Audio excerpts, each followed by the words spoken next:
Все, что я хочу рассказать, может показаться бредом, но тем не менее это все правда, это свидетельство живого человека, пережившего определенные обстоятельства. Я хочу рассказать именно о себе. И свидетельство мое станет знаковым в плане подтверждения присутствия на нашей планете неких сущностей,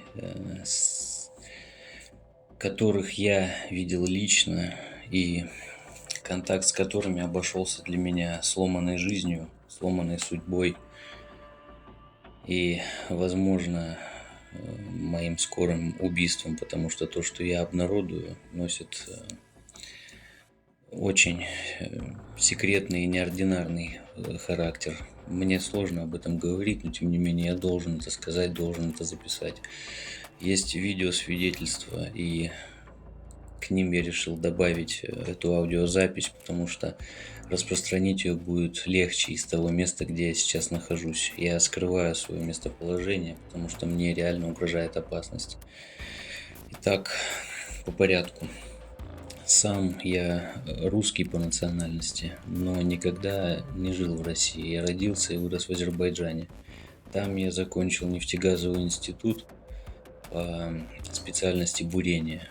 В принципе, то, что я жил в Азербайджане, дало мне возможность устроиться в одну иностранную компанию, которая разрабатывала месторождения в Ираке.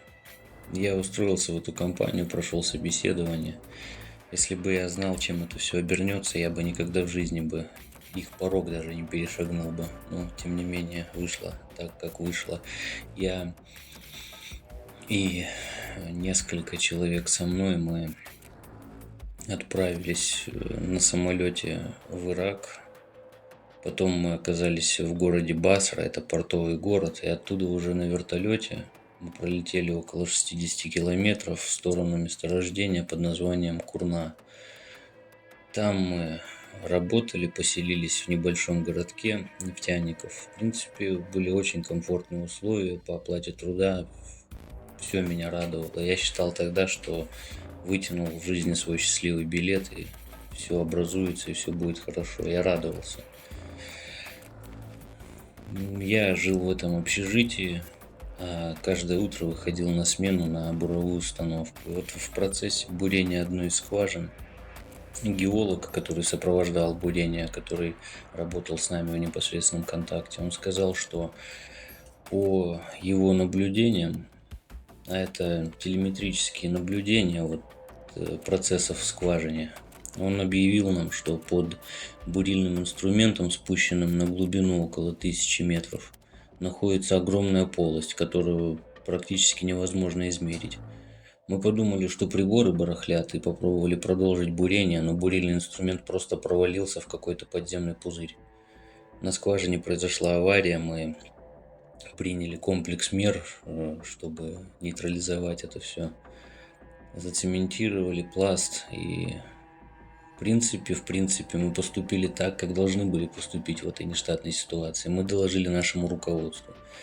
Нам запретили проводить все дальнейшие работы, приказали заглушить все механизмы и ждать особого распоряжения, собравшись всем в одну точку, в одно место.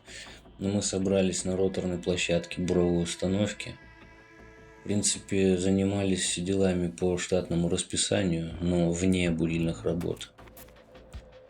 После этого на буровую установку буквально через час или через чуть больше того, я сейчас затрудняюсь сказать, какое именно время было тогда, но это был вечер, уже был вечер, и смена подходила к концу.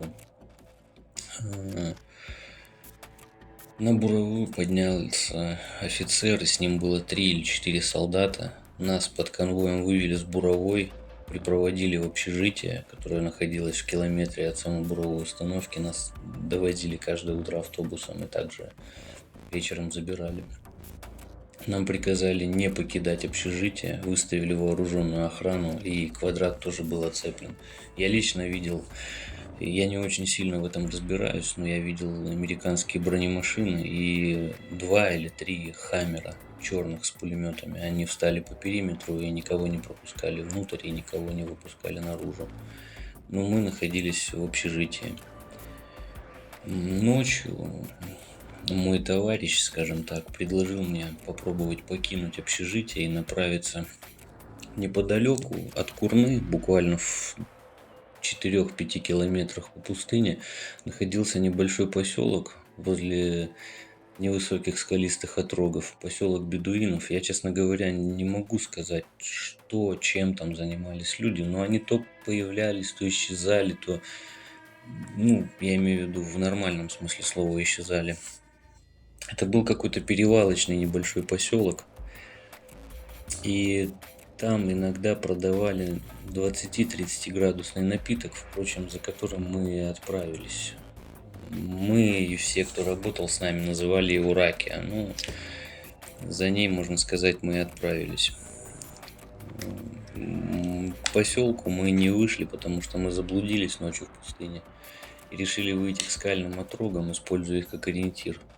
И выйдя к этим отрогам, мы обнаружили в скале лаз или нору, которую ранее при осмотре этих скал мы не видели, но в данный момент появилась эта нора. Я достал свой блокнот и поджег, ну, вырвал 3 листа и поджег их, чтобы использовать как факел. Светить фонарями мобильных телефонов мы боялись, потому что боялись привлечь себе внимание неестественным светом. Сейчас это трудно объяснить, но почему-то тогда нам казалось, что это может привлечь внимание. И мы спустились в этот лаз. Мы прошли буквально 15 метров. Ну, вход в эту нору был узким, пришлось пригибаться и ползти чуть ли не на четвереньках, но потом вход стал расширяться, и мы могли идти уже стоя, чуть-чуть согнувшись. Пройдя метров 15, может чуть больше, я и мой товарищ провалились. Метров 5 или 6 мы летели просто юзом вниз и упали в какую-то подземную полость.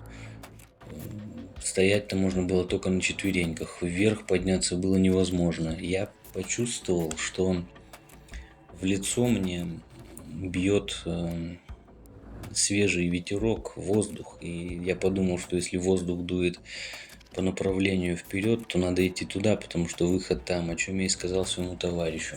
Я также нащупал свой блокнот, запалил еще один бумажный факелок, и мы пошли дальше. Поползли, точнее. Мы вышли в помещение, и вот именно в этом помещении мы столкнулись с тем, что впоследствии я могу описать как аномалия или... Это был самый страшный инцидент в моей жизни. Мы увидели много-много коконов, сваленных буквально в повалку, в навал. Эти коконы были размером не более баскетбольного мяча. Белесая, плотная слизь, сформированная как желе. Причем оно скрывало то, что находилось внутри. Мой товарищ достал перочинный нож, он всегда имел его при себе, и взрезал один кокон, пролилась слизь, и наружу выпало непонятное насекомовидное существо, вот похожее на прозрачного богомола, свернутого То есть его голова прижималась к паху, и он был свернут в колечко, как вот в позе эмбриона. Это существо он выронил из рук, когда взрезал кокон. Мы очень сильно испугались, причем я постоянно боялся, что эти коконы сейчас начнут взрываться один за одним, вся вот эта мерзость начнет из них выползать, и на этом наши дни закончатся. Он выронил это существо, я в страхе, или я не знаю, как это объяснить, но я растоптал это существо ногами.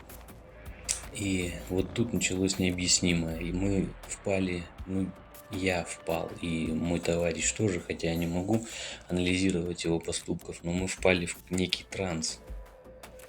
Мы начали повиноваться чему-то мощному и сильному. В голове вот постоянно раздавалась низкочастотная такая вибрация, как звон или вот свист, или вот писк, вот как будто вот старый микрофон, когда к уху подносишь от телефона, вот этот звук вот этой вот индукции по проводам. И вот среди этого звука стали вырисовываться образы. Нас повели вглубь этого грота. И когда мы шли дальше, боковым зрением я выхватывал, что появляются и исчезают периодически существа, очень высокие, с усиками, глазами, как у насекомых. Они появлялись в каких-то отверстиях и вползали моментально обратно. Света не было никакого, но мы видели все. Видели мы это глазами или это были образы в голове, я сейчас не могу точно сказать. Но мы шли дальше и дошли до определенного места, где тьма сгущалась практически осязаемо. Был слышен звук статического электричества, и в голове ясно прозвучало: «Стой! Еще один шаг и мгновенная смерть». Мы остановились перед этой тьмой. Дальше я очень смутно все помню, но в голове вырисовывался образ астероида, который рухнул на Землю, на нашу планету, еще, возможно, в эпоху Кайнозоя. Так эти существа и расселились по нашей планете. Они прибыли извне на этом астероиде. Сейчас, в настоящее время, они являются настоящими подлинными хозяевами Земли. Они везде, они повсюду. Мы планета насекомых. И если они сокрыты где-то и скрывают свою суть, то рано или поздно они откроют ее, и тогда люди станут их подопытными существами, их пищей. И поэтому именно я свидетельствую об этом и записываю это аудио, хотя, возможно, я записываю его на свой страх и риск. Я не знаю, как сказать, но я хочу, чтобы вы знали, если вы слушаете эту аудиозапись, то тогда меня уже нет в живых. Я заручился поддержкой одного человека, который обещал мне распространить это видео как спам в интернете, если я перестану выходить с ним на связь буквально в течение 3-4 дней. Мы каждый день проводим контактные обмены сообщениями, чтобы подтвердить то, что мы еще живы и можем продолжать наше общее дело. Хотя я скажу, что контакт этот обошелся для меня слишком дорого. Я продолжу. Я и мой товарищ, мы очнулись в пустыне, не осознавая, как мы там оказались. У меня очень страшно болела голова, носом шла кровь. И когда я очнулся, вокруг нас было 3 солдат, одетых в американскую форму, и с ними был их офицер. И у меня в руке оказался перочинный нож моего товарища, а товарищ лежал лицом вниз, перевернутый, и под ним была лужа крови.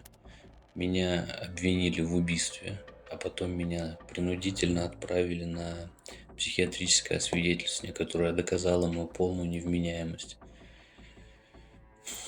Ко мне в палату, когда я находился в палате, в те дни, когда мне не кололи психотропные вещества, ко мне являлись спецагенты, как я понимаю это сейчас, с попыткой допросить меня на предмет существования вот этого подземного грота. Как я понял, они обыскивали эту территорию, но ничего там не нашли. Я должен был дать показания, в чем я им отказал, потому что я понимал, что как только я дам показания, тогда я просто перестану существовать в тот же момент. И так вот они сломали мне всю мою жизнь, они обвинили меня в убийстве и дискредитировали меня как психопата. Само собой, моему слову никто не верил. Когда мы оказались в этом гроте, мы сделали очень много фотографий. Мой товарищ успел отправить несколько фотографий своей жене по WhatsApp. Я не знаю, были выявлены эти фотографии или нет. Я боюсь выходить с ней на связь, потому что я не хочу, чтобы эта женщина тоже пострадала, потому что она пострадала и так выше всех мер. И она, как ни странно, считает именно меня убийцей своего мужа, поэтому я просто морально не нахожу в себе сил, чтобы обратиться к ней. Но тем не менее, мой телефон отобрали в пустыне и расстреляли его прямо в песок. После этого, прежде чем отправить меня на принудительную экспертизу, я находился 3 дня в их тюрьме в городе Багдаде, куда меня этапировали. Меня избивали каждый день и требовали дать показания, оговорить себя, признаться. Я сломался на этом. Я дал показания против себя. Я не смог выдержать того, что происходило со мной. И сейчас я хочу, чтобы вы знали это. Существа, которых мы встретили, существа инсектоидного типа, они существуют. Они рядом, и они наблюдают за нами. И когда они будут готовы, они нанесут свой удар. Также я хочу, чтобы вы понимали, что, дослушав мое последнее слово, и осознали, что я принес себя в жертву ради того, чтобы вы знали правду.